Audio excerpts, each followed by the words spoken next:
Une agressivité croissante. Le régime chinois a mené des exercices militaires autour de Taïwan ce week-end, juste un jour après le retour de la présidente de Taïwan de sa visite aux États-Unis. L'Armée populaire de libération de la Chine a publié une courte animation de simulation d'attaque contre Taïwan, montrant des missiles explosant sur leur cible. Taïwan a répondu en organisant ses propres exercices. Pensez-vous qu'un conflit réel est à venir ?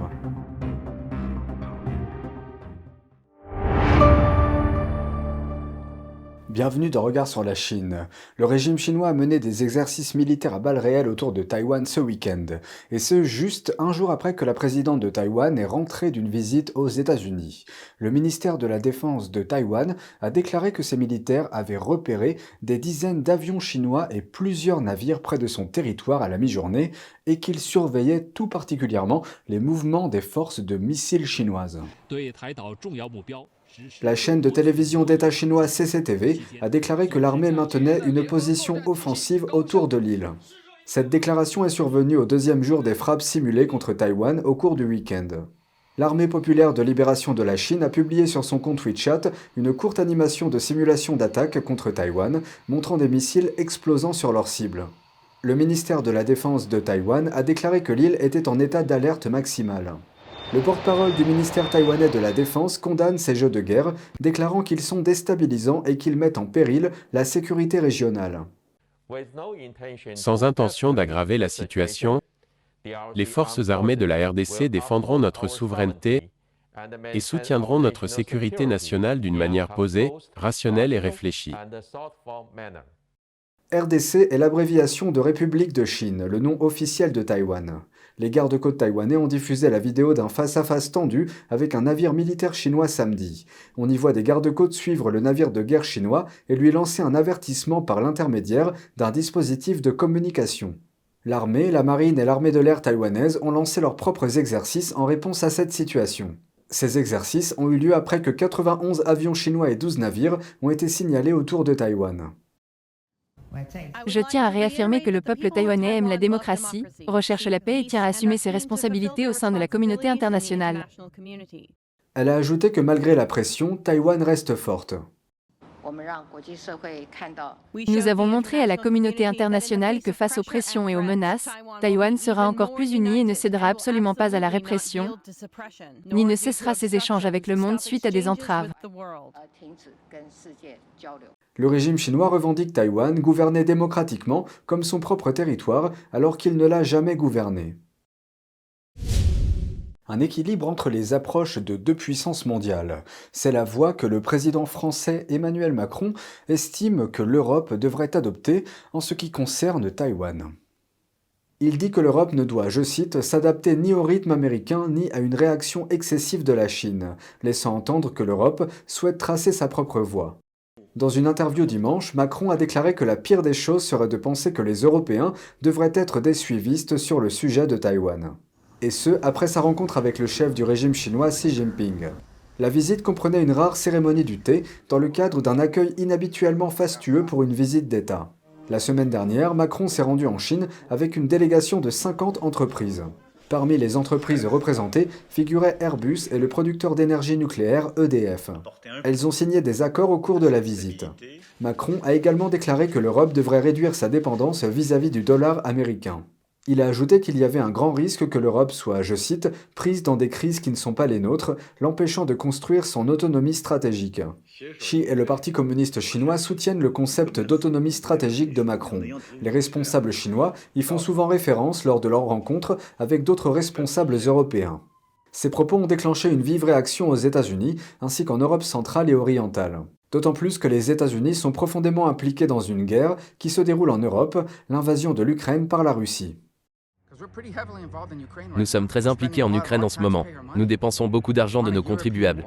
Dans une guerre européenne, je soutiens cela, parce que je pense que cela est dans l'intérêt national des États-Unis d'être des alliés pour nos alliés. Mais si la position de nos alliés, si Macron parle au nom de toute l'Europe et que leur position est maintenant de ne pas prendre parti entre les États-Unis et la Chine sur Taïwan, peut-être que nous ne devrions pas prendre parti non plus. Peut-être devrions-nous dire, en gros, nous allons nous concentrer sur Taïwan et sur la menace que représente la Chine et vous allez vous occuper de l'Ukraine et de l'Europe. Andreas Fulda, professeur associé en sciences sociales à l'université de Nottingham, a écrit que Macron s'était trompé. Il a déclaré, je cite, « La rivalité entre les États-Unis et la Chine n'est pas seulement une question de puissance, mais aussi de valeur. Si Taïwan tombe, l'ordre international libéral sera de l'histoire ancienne. » Le régime de Xi est une menace pour la liberté et la démocratie partout dans le monde. Nous devons nous opposer au PCC et défendre notre mode de vie démocratique. Des habitants de Pékin expriment leur soutien au mouvement militaire chinois. Nous devons faire ces exercices militaires. C'est bien de battre à mort la présidente de Taïwan, Tsai Ing-wen. Prenons Taïwan par la force militaire. Personnellement, je pense que je participerai à une guerre contre Taïwan, même si je ne transporte que des obus. Une autre habitante de Pékin se dit inquiète pour ses exportations vers l'Amérique du Nord, mais elle ajoute qu'elle ne croit pas que les États-Unis entreraient volontairement en guerre avec la Chine. Je suis un peu inquiète parce que mon travail est lié au commerce international. Mes principaux marchés sont les États-Unis et le Canada. Ceux d'entre nous qui travaillent dans le commerce international s'inquiètent de l'impact que cela pourrait avoir. Mais je pense que les États-Unis ont toujours été très rusés. Ils ne se laisseront pas abattre. Je ne pense pas que les États-Unis vont vraiment se battre contre nous. Entre-temps, la vie à Taïwan s'est poursuivie normalement, sans aucun signe de panique ou de perturbation due aux exercices chinois. L'autre côté, la Chine, parle d'unification tout en menaçant d'actions militaires, ce qui me semble tout à fait inutile. Si nous pouvons simplement vivre notre vie actuelle et faire en sorte que Taïwan obtienne un meilleur statut et une meilleure position dans l'espace international, je pense que c'est plus important. Mais un sentiment d'inquiétude est tout de même présent chez certains. Une habitante parle de plans de secours. Je suis toujours en train de faire des projets. Par exemple, mon enfant a aussi un passeport étranger. Alors je réfléchis beaucoup, sur le long terme. Par peur de la guerre? Oui. La Chine revendique Taïwan, gouverné démocratiquement comme son propre territoire, et n'a pas renoncé à l'usage de la force pour placer l'île sous son contrôle. Le Parti communiste chinois n'a jamais gouverné Taïwan. Le propriétaire d'un magasin de Taïwan remonte le moral des habitants. Les habitants de l'île achètent des écussons représentant un ours noir de Formose frappant Winnie l'ourson. Le propriétaire du magasin a déclaré que ce motif avait pour but de remonter le moral des troupes taïwanaises. Nous sommes ouverts 24 heures sur 24. Tout comme nos forces armées nationales protègent notre pays 24 heures sur 24. En Chine, les gens comparent souvent le chef du parti communiste chinois Xi Jinping à Winnie l'ourson pour se moquer de lui. L'ours noir de Formose, également appelé ours noir de Taïwan, est une race d'ours de Taïwan. L'Inde est en passe de devancer la Chine, du moins en termes de nombre d'habitants. Selon les projections des Nations Unies, l'Inde est en passe de devenir le pays le plus peuplé du monde. Avec une population de plus de 1,4 milliard d'habitants, l'Inde devrait prendre la première place d'ici la fin du mois. Elle dépassera ainsi la Chine. Selon le recensement de 2011, l'Inde comptait un peu plus de 1,2 milliard d'habitants. Cela signifie qu'au cours des 12 dernières années, le pays a gagné plus de 200 millions d'habitants. C'est plus de 3 fois la population française. Toutefois, cette explosion peut poser certains problèmes, comme le futur déplacement massif vers les zones urbaines, ainsi que des problèmes liés à la mise en place d'infrastructures et de services de base.